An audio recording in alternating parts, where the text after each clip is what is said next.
안녕하세요. 음악 커뮤니케이터 가치입니다. 저는 한중일에서 음악 관련 일을 하고 있고요.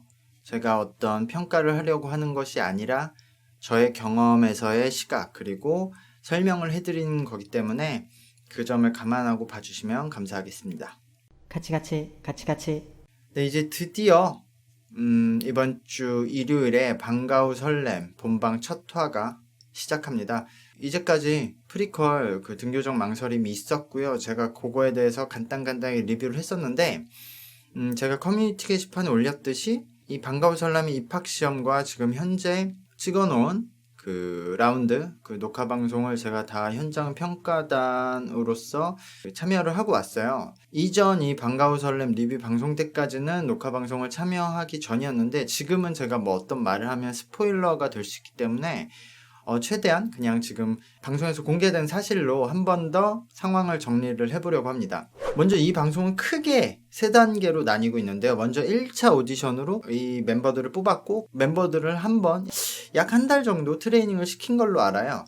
그리고 나서 그 트레이닝 후에 트레이너들의 평가를 통해서 인원을 조금 압축을 했고요. 그 인원이 83명이었던 것 같아요. 그 친구들이 이제 프리퀄 방송인 등교전 망설임에 들어옵니다. 그러니까 이미 등교전 망설임도 한 번 트레이닝을 거친 친구들이 들어온 거예요. 그래서 이 친구들이 약 2달간 그 아주 여러 가지 환경을 제공받고 그 좋은 트레이닝을 받았죠. 그래서 그 안에서 자유롭게 팀을 선정해서 입학시험이란 걸 봤고요. 입학시험은 현장 평가단의 1차 평가로 그 평가를 넘어야만 통과가 됐고 그 통과를 넘은 사람들이 지금 공개된 4명의 그 담임 선생님들의 평가를 거쳐서 지금 최종 본방에 들어왔고 본방 인원은 40명으로 알고 있어요. 그 4명의 담임 선생님은 발표된 듯이 그 옥주현님, 그리고 아이키님, 그리고 권유리님, 그리고 아이들의 소연님 이렇게 돼 있어서 이분들이 그 1학년부터 4학년까지 한 학년들을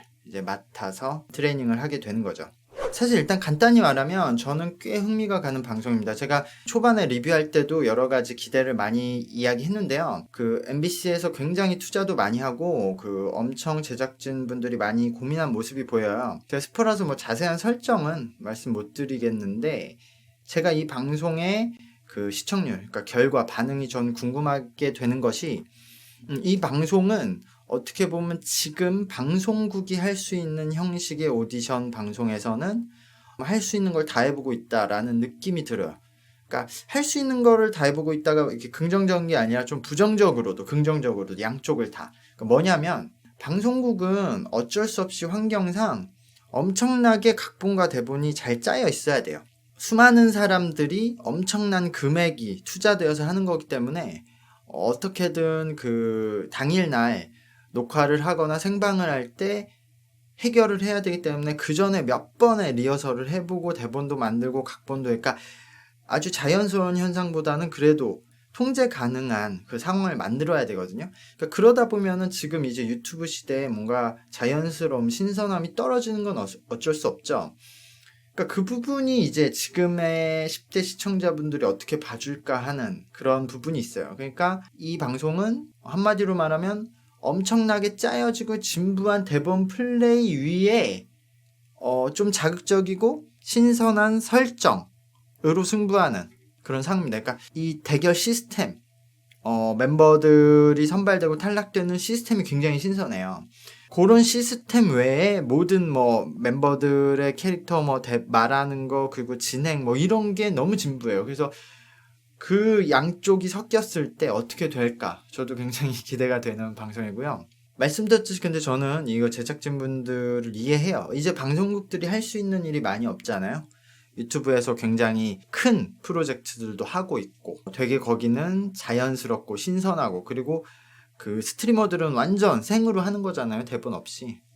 근데 유튜브에서도 완전 대본 있고 각본 있고 몇 번 리허설하고 찍은 그런 뭐 몰래카메라 뭐 속이기 그런 거 그냥 다 대본인데 그런 것도 인기가 있으니까 어쨌든 이 방송은 제가 그 등교전 망선 리뷰할 때 말씀드렸듯이 역대 오디션 중에서 가장 그 참가자들을 배려하는 시스템들이 많이 있어요. 아까 말한 대로 충분히 여러 번 기회를 주고 시간도 길게 주고 트레이닝도 역대급으로 많이 세세하게 꼼꼼하게 다 받게 해주고 이제까지 오디션 방송들이 말하지 않았던 부분들을 많이 등교적 망설임에서 얘기를 했죠. 그 오 박사님이 나오셔서 이 친구들의 어려움 그리고 많은 그 이면에 대한 얘기를 했으니까요. 거기에 참여했던 트레이너 진들도 굉장히 좋았어요. 그리고 이 본선에 와서도 담임 선생님 시스템이 예전에 그 MBC의 그 위대한 탄생의 그 멘토 멘티처럼 그런 좋은 시스템을 그대로 승계해서 조금 더 발전하려는 모습도 보이고요. 그런데 제가 좀 그 걱정하는 부분은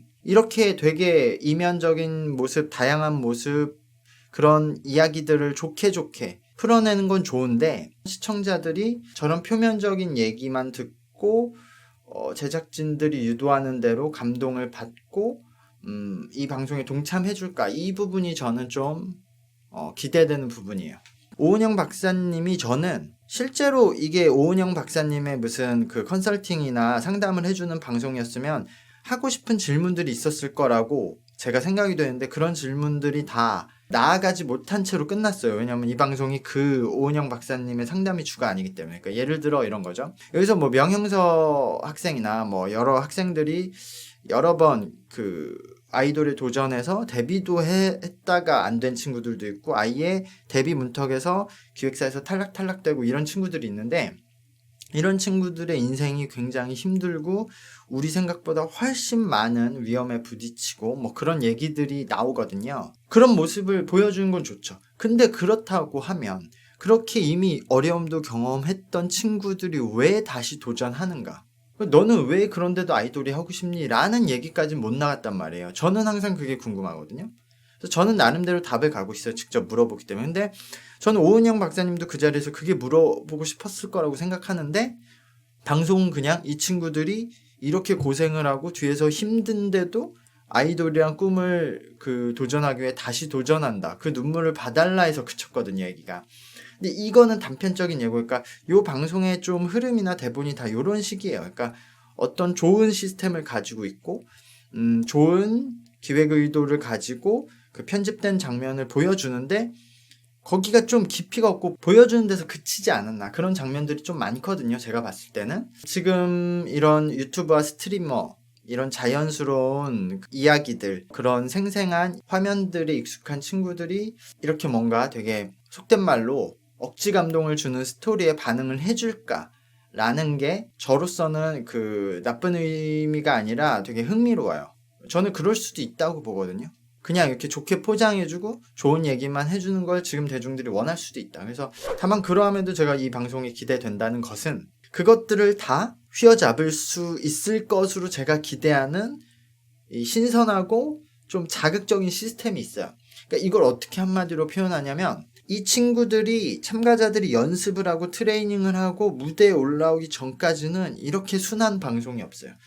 역대급으로 지원해주고 투자해주고 기회를 주고 시간을 주고 다양한 각도로 좀 도와주거든요. 근데 무대에 딱 올라왔어. 그래서 무대에서 대결하는 순간에 그 시스템은 역대급으로 잔인할 수도 있어요.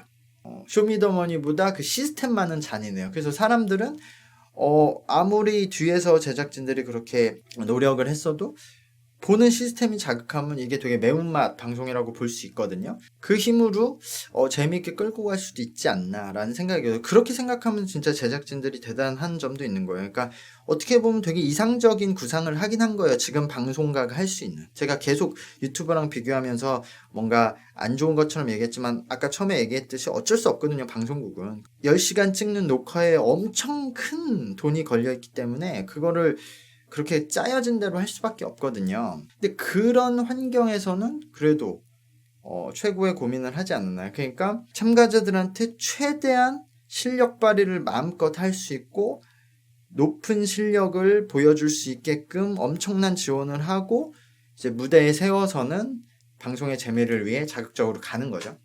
저는 어쨌든 기대를 하고 있고요. 여러분들이 초반에 한번 일단 1라운드까지는 보시는 것을 좀 추천을 해요. 초반에 뭐 그 입학 무대하고 뭐 그럴 때는 조금 지루할 수 있어요. 아까 말한 대로 이렇게 좀 짜여진 꽁트 같은 느낌들이 많이 나오는 것 같아요. 근데 그래도 1라운드 들어가서 이제 라운드 대결을 하면은 그런 시스템을 보면서 좀 재미를 느낄 수 있지 않을까라고 생각이 되고요. 간단히 그 멤버들에 대한 얘기를 하면 제가 멤버 개인에 대한 얘기를 하면 또 스포가 될 수 있기 때문에 이 방송이 나이대별로 구분이 돼 있어서 1학년부터 4학년까지 나눠져 있거든요. 근데 역시 나이 차이를 무시하긴 힘들다. 제가 보니까 1학년보다 2학년이 잘하고 2학년보다 3학년이 3학년보다 4학년이 잘해요. 근데 4학년들이 걸스 플래닛 멤버들하고 비교했을 때 더 잘한다고 보기엔 힘들어요. 그러니까 전체적으로 걸스 플래닛하고 비교하기는 힘들어요. 왜냐하면 걸스 플래닛은 대부분 그 소속사 연습생들이 나왔고 데뷔했던 친구들도 있는데 요 방과후 설렘은 소속사 연습생보다 개인 연습생들도 있거든요. 그리고 나이대도 더 어리고 그러니까 직접적인 비교는 힘든데 그래도 열심히 하고 있다. 역시 그래서 그런지 트레이닝을 정말 많이 해주고 있다라는 느낌이 있고요. 그리고 저희가 사실 막 이런 오디션을 보면서 춤과 노래를 보는 것 같지만 일반 대중들은 춤과 노래보다는 그래도 그 사람의 얼굴과 캐릭터를 더 많이 봐요. 그게 나쁜 게 아니에요. 제가 항상 오디션에서 투표를 할 때 인기 투표가 된다고 말하면서 그게 나쁘지 않다고 몇 번 얘기했거든요.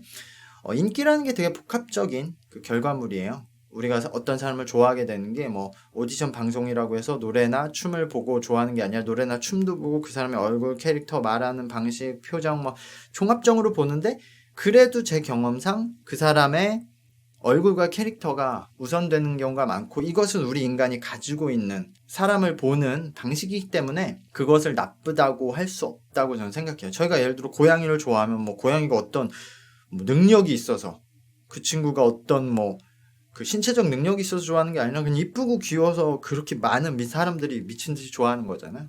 나중에 이제 방송이 시작되면 그때 그 현장 분위기 그리고 멤버들에 대한 얘기를 제가 그때 좀 덧붙여서 해드릴 테니까 같이 방송 보면서 얘기하셨으면 좋겠습니다. 감사합니다. 안녕.